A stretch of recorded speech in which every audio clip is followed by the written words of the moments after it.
আসসালামু আলাইকুম। আজকে আমি দেখাবো কি করে প্রত্যেকদিন সকালবেলা ঘুম থেকে উঠতে হয় আর কিভাবে আমাদের মাইন্ডটা একদম ফ্রেশ করতে হয়, তার জন্য আমি এই ভিডিওটা মেক করছি। তো সন্ধ্যা রাতে আমি ঘুমানোর আগে, যখন আমি ঘুমাই তার আগে একটা গ্লাসে পরিমাণ মতো পানি আর পাটালি গুড় দিয়ে রাখি।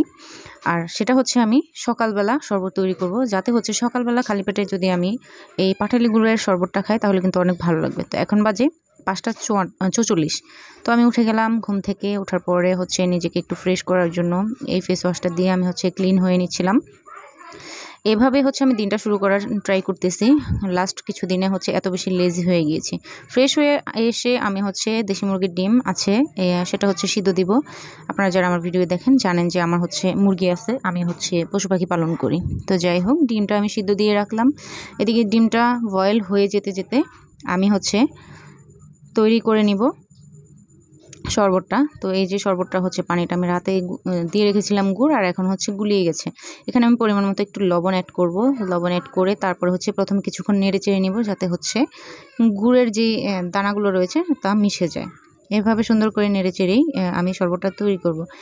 পাটালি গুড়ের শরবতটা যদি সকালবেলা খালি পেটে আপনি ইসবগুলের ভুসি দিয়ে খেতে পারেন, তাহলে কিন্তু আপনার গ্যাসের প্রবলেমটা অনেক বেশি সলভ করবে। আর সকালবেলা কিন্তু একদম খালি মুখে পড়ার কোনো মুড আসে না, তার জন্য মেনলি এই কাজটা করতে হবে। তো যাই হোক, আমি এখানে 2 চামচ পরিমাণের ইসবগুলের ভুসি দিয়ে নিয়েছি। কখনোই এই ভুলটি করবেন না, ইসবগুলের ভুসি কখনো ভিজিয়ে রাখবেন না। ইসবগুলের ভুসিটা দিয়ে সাথে সাথে নেড়ে চেড়ে তারপর খেয়ে নিতে হয়, না হলে গ্যাসের প্রবলেমের কোনো কাজই হবে না, উল্টো গ্যাসে আরও বেশি প্রবলেম হবে। তো শরবতটা আমি তৈরি করে নিচ্ছি। এখন 2 ঘন্টা যাবত আমার স্টাডি টাইম। আর এটা নতুন রুটিন আমি অ্যাড করেছি। আগে আমি কখনোই সকালে উঠতে পারতাম না, তখন আমি ভাবলাম যে সকালে উঠেই তো পড়ার টেবিলে বসতে ইচ্ছে করবে না, তার জন্য মাইন্ড ফ্রেশ করতে হবে এবং স্বাস্থ্যসম্মতভাবে একটা ব্রেকফাস্ট তৈরি করে নিতে হবে, যেটা হালকা নাস্তার উপরে যাবে। তো যাই হোক, ভালো করে গুলিয়ে নিচ্ছি আমি এখানে এই স্যুপগুলোর ভুসিটা কিন্তু। আর এটা কিন্তু অনেক বেশি উপকার আমাদের স্বাস্থ্যের জন্য। আজকে আমি একাডেমিক পড়াশোনা না করে জবের জন্য একটা বই পড়বো, চেষ্টা করছি আর কি। জবের প্রতি যদিও আমার কোনো ইন্টারেস্ট নেই, তারপরেও একটু ট্রাই করতে তো সমস্যা নেই। তো আমি শরবতটা খেয়ে নিচ্ছি। কি যে একটা শান্তি লাগে এই পাটালি গুড়ের শরবতটা যখন সকালবেলা একদম খালি পেটে খাওয়া হয়, মানে অন্যরকম একটা ভালো লাগা কাজ করে। তো এই বইটা আমার, এই বইটাকে 2 মাসের মধ্যে শেষ করতে হবে, সেই টার্গেটেই আমি নিয়েছি। প্রত্যেক দিন কমের পক্ষে 20 থেকে 30টা পেজ আমার পড়তে হবে। আর সেই জন্য কিন্তু আমাকে সকালে ঘুম থেকে ওঠা। আর অনেক বেশি খারাপ বাজে অভ্যাস হয়ে গিয়েছিল, যেটা আমি রাত 12টা-1টা বাজে ঘুমিয়ে ঘুমিয়ে অনেক বেশি খারাপ অবস্থা হয়ে গিয়েছিল। এখন নিজেকে একটু ভালো রাখার ট্রাই করতেছি। আর সকালবেলা উঠলে যে এত ভালো লাগে, মানে উঠেছি আমি অনেক আগে, যখন SSC লেভেলে ছিলাম। এখন তো লেজি হয়ে গিয়েছি। তো যাই হোক, এখন বাজে 5:53। সব কিছু করতে করতে আমার মোটামুটি এটুক সময় চলে গেছে। এখন আমি পড়াটা স্টার্ট করব এবং 2 ঘন্টা পর্যন্ত পড়া ট্রাই করব। তো যাই হোক, আমি পড়বো, পাশাপাশি রিভিশন করব। বিগত দিনে যা পড়েছিলাম আর কি গতকালকে রাতে, সেটা আমি রিভিশন করার চেষ্টা করব। আপনারা সকালবেলা এভাবেই পড়তে বসবেন, মাইন্ড ভালো থাকে।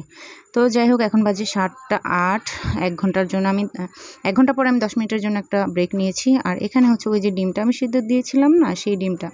আর সারপ্রাইজলি আমি এই ডিমের 2টো কুসুম দেখে আমি তো অবাক হয়ে গিয়েছি। আমার এই মুরগিগুলো ডিম দিচ্ছে, 2টো ডিম সাইজে বড় ছিল। এগুলো কিন্তু আমি আজকেই প্রথম সিদ্ধ দিলাম। এখন দেখি এর মধ্যে 2টো কুসুম। আমি তো অবাক হয়ে গেছি যে কিভাবে সম্ভব। তো যাই হোক, আমার আরও 1 ঘন্টা পড়ার পরে আমার স্কুল টাইম 8:30। আমি একটা প্রফেশনে আছি। তো প্রফেশনে থাকলে কিন্তু টাইম মেনটেন করতে হয়। তো 8:30 বাজে আমার স্কুল। এমন সময় ঝিরিঝিরি বৃষ্টি। আর আমার বাসা থেকে স্কুলে যাওয়ার রাস্তাটা একটু মানে কাঁচা রাস্তা, যেহেতু অনেক সাবধান হয়ে যেতে হচ্ছে। এই দেখেন রাস্তার কি একটা অবস্থা। এখানে ভালোই ছিল, রাস্তাটা মোটামুটি চওড়াই ছিল। লাস্ট সাক্ষেত করে রাস্তাটাকে চাপা করে ফেলছে। আর এখন যাচ্ছি আমি ভিজে ভিজে ছাতা তলে করে, কারণ কিছু করার নেই। কারণ স্টুডেন্ট একদিন স্কুলে না আসলেও প্রবলেম নেই, কিন্তু টিচারকে তো যেতেই হবে। তো স্কুল থেকে আসার পরে আমার খাওয়া দাওয়ার পরে এত বৃষ্টি হচ্ছিল যে মন চাইছিল যে একটা সুন্দর একটা কড়া লিকারের চা হলে ভালো হতো। তো এইভাবেই আমি আমার দিনটা শুরু করেছিলাম। ধন্যবাদ ভিডিওটি দেখার।